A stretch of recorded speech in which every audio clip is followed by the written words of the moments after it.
give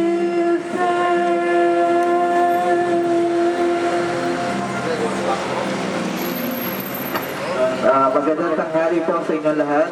Maraming salamat po sa pagdalo sa ikalabing-tatlong taong anibersaryo ng Orient Pearl at Art.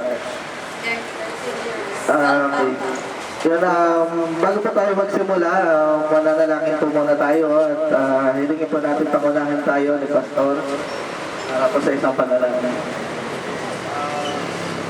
Palakpakan muna po natin, Lord. Amen. Siya po, again, napakahalaga po ng pagkakataong ito, especially sa family ni Lima and the rest, at sa ating sa Orient Pearl, okay? At ating po pinagdidiwang ng 13th anniversary, teenager na. Siyempre na, medyo nagdadalaga na, ika nga. Pero bago po ang lahat, gusto ko lang pong bigyan ng foundation. Dito po sa Jeremiah 9 and 22, because sabi nga po ng Panginoon, everything is being established. Na-establish po ang lahat ng bagay sa pamamagitan po ng salita ng Diyos at ng panalangin. And I believe, sa pong bagay yun na naging partner po natin, si Lavi, and of course, ang kanyang asawa, and the rest of this business, ay isa po yun sa pagkakatubay at pagpupunya dito ng Panginoon. And I would like to read it na magkaroon po ng foundation sa salita po ng Diyos. Dahil hindi po natin pwedeng iwalay ang pangako ng Panginoon. Dahil ang kanyang sabi, apart from me, you can do nothing. So without the Word of God, without the presence of God, definitely there will never be success. At ganun din po ang pangako niya. Sabi niya, anything that is Word of God, anumang pong bagay na pinanganak sa Panginoon, sigurado po magkatagumpayan. Because in God there is no such failure. Wala pong kabiguan sa Diyos. Pangalawa, anything that is established in the Word of God, ito po ay magpapatuloy. Okay? Tandaan po natin anong bagay na itinalaga po natin sa Diyos, biyang po niya sasagana at pagpapatuloy. Pangatlo po, anumang bagay na ipinagkaloob sa Diyos ay hindi po ito magtifail o hindi po ito matibigo. Sa Diyos po, walang katiguan. Ano man mangyayari sa atin, though it will fail, ika nga, failure po sa Panginoon kasi yung hindi po yung panandalian. Pero yung sinasabi po natin tagumpay, ito po ay pagmatagalan, higit sa lahat, ito po ay mananatili. Kaya ganito po ang mababasa po natin, dito po sa aklat ng Jeremias, and verse chapter 9 and 22, this is what the Lord says, let not wise man boast of his wisdom, or the strong man boast of his strength, or the rich man boast of his riches. But let him who boast about this, that he understands and knows me, that I am the Lord who exercises kindness, justice, and righteousness on earth, for in this I delight, declares the Lord. So sabi po niya, yung mga malalakas, huwag naman nilang ipagmayabang ang kanilang lakas. At yung kanilang galing, huwag din nilang ipagmayabang ang kanilang galing. At meron din po, yung mayaman, sabi niya, huwag niya rin ipagmayaman o ipagyabang yung kanyang yaman. Kapag sabi ng Panginoon, kung meron lang tayong ipagmamayabang, ay yung naiintindihan natin, naunawaan po natin ang kalooban ng Diyos, sapagkat dito ako nalulugod ang sabi ng Panginoon.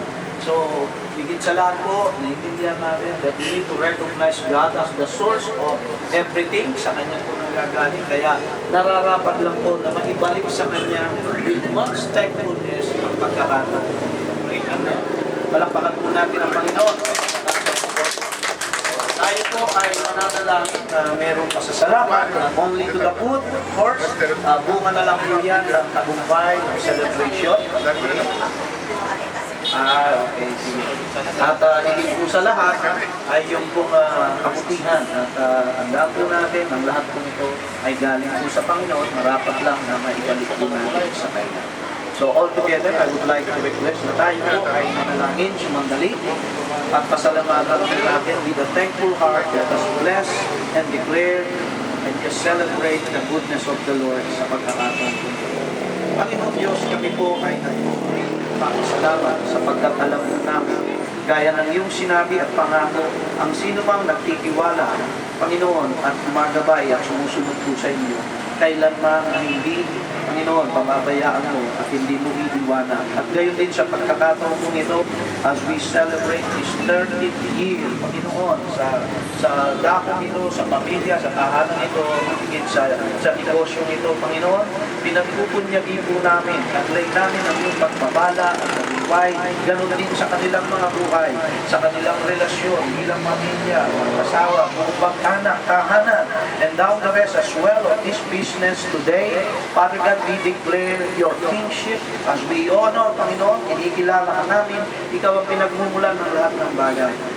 Inihiling po namin sa pagkakataon ito, patuloy mong palakasin, patuloy na pagyamanin, patuloy ang iyong tagumpay, Panginoon, hindi lamang dito sa negosyo nito, pagto sa kanilang mga sarili-sariling buhay, individual, sa bawat tahanan, pamilya, Panginoon, na kinabibilangan, and even of all these people that are represented here today, Lord, ang iyong kabutihan, kasaganaan, Panginoon, maging sa pagkain po na aming pagsasaluhan, higit ang iyong pagpapala at tagumpay ay aming pong maranasan. And we are looking forward, Panginoon, tinitingnan po namin ang pagtasa, tagumpay, himala at pagpapala sa mga darating taon at panahon na kung saan ikaw at ang iyong pangalan ay aming nga pong itataas at maluluwalhati sa buhay ng aming mga kapatid sa pagkakataon ito, as well to the people that are here right now, Father God, we thank you. Pinupuri ka namin, pinararangalan, binabalik po sa inyo ang lahat ng kapulihan at kapasalamatan sa tanging pangalan po ng aming Panginoon Yesus. At ang bawat isa po ay magsabing Amen. Palakpakan po natin si Lord sa kanyang mabuting bagay at higit pang gagawin sa tagpo at sa negosyo po nito. God bless you all. Thank you po, Pastor.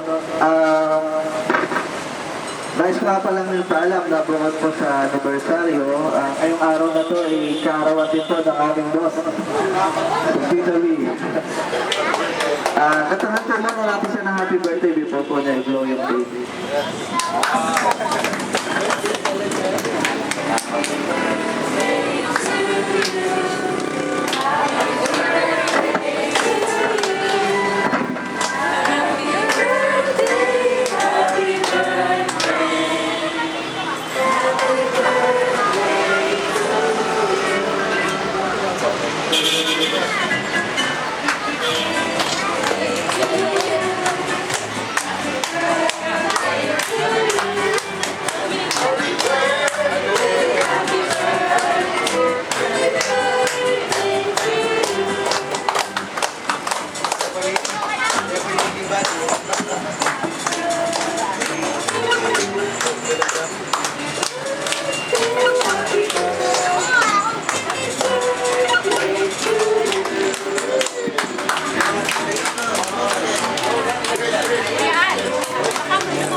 Thank you po sa lahat.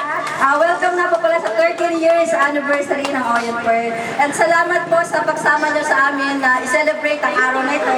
Si Pastor, unang-una po gusto ko lang po bago tayo magsali-sali po. Si Pastor, thank you Pastor every year. Simula po nung una, maraming salamat sa pagsama mo sa amin sa loob ng 13 taon. Maraming salamat. Siyempre kay Ate Lucy. Ngayon gusto ko rin i-acknowledge yung kapatid ko galing siya ng States. Kasama po natin siya ngayon na natatouch nila ko pa. Oo, first. 12 years. So, salamat sa pagpunta. Actually, may sakit po yung brother-in-law ko, kaya medyo natouch nila kanina kasi pilit po nilang makasama tayo sa araw na to. Kaya mga salamat. Sa kanya po ako, actually kaya po ako naging Christian dahil sa kanya rin po. Kaya na-touch na po din po ako kanina. And salamat na kahit kung hindi ganun kaganda yung pakiramdam niya, pinili po na makasama tayo sa araw na ito. So, sa pamilya ko, maraming salamat kay Mama, sa nanay ko yung sa mga kapatid ko na nandito ngayon.